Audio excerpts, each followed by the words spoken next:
नमस्कार दोस्तों, जय श्री कृष्ण, राधे राधे। मैं आपको बताऊंगा कि सिंदूर में क्या रखना चाहिए और पीरियड्स में सिंदूर गिरने से क्या संकेत मिलते हैं और महिलाएं मांग में सिंदूर लगाते समय क्या गलतियां करती है। इस गलती को ना भूलें क्योंकि यह आपके परिवार को नुकसान पहुंचा सकता है, खासकर आपके पति की मृत्यु और पति से अलग होने का कारण बन सकता है। पूरी जानकारी के लिए इस वीडियो को अंत देखें। दोस्तों, हिंदू धर्म में सुहागन महिलाओं के जीवन में सिंदूर का एक खास महत्व है। अक्सर आपने हिंदू धर्म की सभी शादीशुदा महिलाओं को सिंदूर लगाते हुए अवश्य देखा होगा। हिंदू धर्म की मान्यता के अनुसार सिंदूर को सुहागिन महिलाओं के सुहाग का प्रतीक माना जाता है। विवाह के समय भी सिंदूर दान की विधि का एक खास महत्व है। इसके बाद ही विवाह की विधि को पूर्ण माना जाता है और एक बार विवाह हो जाने के बाद सभी सुहागिन महिलाओं का सिंदूर लगाना जरूरी है। हालांकि बदलते जमाने में कई लोग इसे रूढ़िवादिता मानने लगे हैं और आजकल कई लड़कियों को शादी हो जाने के बाद भी बिना सिंदूर के आपने देखा होगा। लेकिन दोस्तों, जानकर आपको हैरानी होगी कि हिंदू धर्म में बनाई गई इन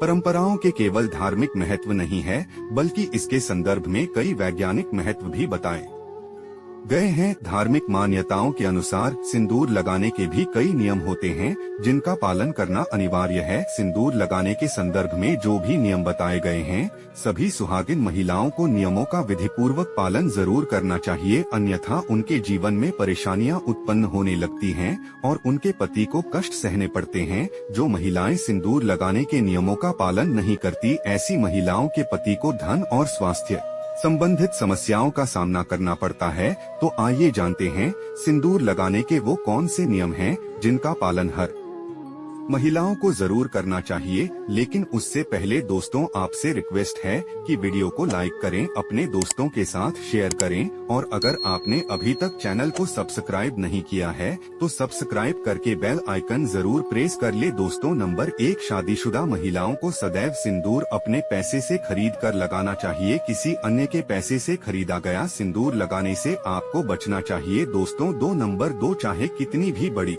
मजबूरी हो, लेकिन शादीशुदा महिलाओं को किसी दूसरी महिला के सिंदूर को अपनी मांग में भरने से बचना चाहिए। किसी दूसरी महिला के सिंदूर को मांग में भरना बहुत ही अशुभ होता है। ऐसा करने वाली महिलाओं के पति को धन संबंधित समस्याओं का सामना करना पड़ता है।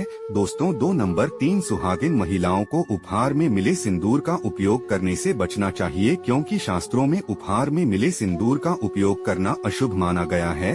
दोस्तों, नंबर 4, इसके साथ ही कभी भी महिला को बगैर नहाए सिंदूर नहीं लगाना चाहिए। सबसे पहले महिला नहा लें और पूजा पाठ कर लें, उसके बाद ही अपने माथे पर सिंदूर लगाएं। सिंदूर लगाते समय सदैव अपने पति की लंबी आयु होती है, उनकी सफलता के बारे में ही सोचें। इससे उनका भाग्य और भी अधिक प्रबल और शक्तिशाली हो जाता है।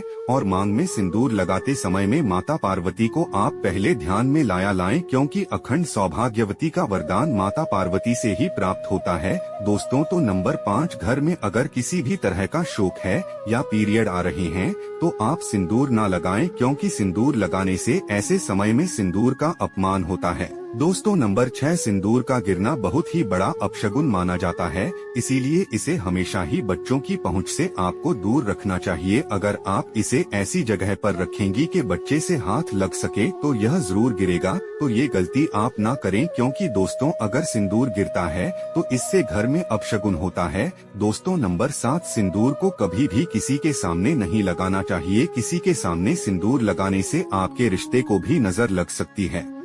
ऐसे में अगर आप किसी के साथ है और आपको सिंदूर लगाना है तो सिर पर पल्ला करके सिंदूर लगा ले। दोस्तों, नंबर 8, मांग भरने के लिए आप हमेशा ही सूखे सिंदूर का ही इस्तेमाल करेंगे। आजकल मार्केट में ट्रेंड के लिए कई तरह के लिक्विड सिंदूर भी उपलब्ध हैं, लेकिन वह लगाना अच्छा नहीं है। कई महिलाओं को लगता है कि सिंदूर लगाते समय उनके माथे पर कई बार ये गिर जाता है, तो माथे और नाक पर सिंदूर गिरना दोस्तों शुभ माना जाता है। इसका मतलब है कि आपके पति आपसे बहुत प्रेम करते हैं। दोस्तों, नंबर 9, अगर गलती से कभी आपसे सिंदूर नीचे गिर जाता है तो इसे इकट्ठा करके लगाने से इससे सिंदूर का अपमान होता है। सबसे पहले तो आप माँ पार्वती से क्षमा मांगे, क्योंकि दोस्तों, सिंदूर का गिरना शुभ नहीं होता। अगर आप माँ पार्वती से हाथ जोड़कर क्षमा मांगते हैं तो इससे काफी हद तक अशुभ जाता है। उसके बाद सिंदूर को इकट्ठा करके माथे से लगाकर किसी पेड़ के नीचे रख दें। दोस्तों नंबर 10, अगर आपसे सूखा सिंदूर सही तरीके से नहीं लगाया जाता है तो आप अपनी उंगली या माचिस की तीली को थोड़ा सा गीला करके सिंदूर में दर्ज करके अपने माथे पर लगा सकते हैं। इससे सिंदूर नहीं फैलेगा और न ही आपके चेहरे पर गिरेगा गया, लेकिन इस्तेमाल आपको हमेशा सूखा सिंदूर ही करना है। दोस्तों नंबर 11 है, शास्त्रों के अनुसार जो भी स्त्री अपनी मांग की सिंदूर को अपने बालों के पीछे छुपा लेती है तो उसके पति को समाज में मान सम्मान नहीं मिल पाता। जिससे ऊंचाई को छूना चाहते हैं वहां तक पहुंच ही नहीं पाते थे और हमेशा असफल रहते हैं, समाज में तथा रिश्तेदारों के बीच में छुपे रह जाते हैं। इसीलिए सिंदूर जितना लंबा आप लगाएंगे और आगे की तरफ माथे पर लगाएंगे, आपके पति का भाग्य उतना ही अच्छा और प्रबल होगा, क्योंकि माथे पर सिंदूर लगाने से स्त्री की शक्तियां जागृत रहती है। दोस्तों नंबर 12, शास्त्रों में यह स्पष्ट बताया गया है कि महिला को सदैव नाक की सीट पर ही माथे में सिंदूर लगाना चाहिए। कभी कभी महिला जब चेयर ही मांग निकालती है तो उसी जगह पर सिंदूर लगा देती है। शास्त्रों में ऐसा करना बिल्कुल अशुभ माना गया है। ऐसा करना आपको आपके पति से दूर कर देता है।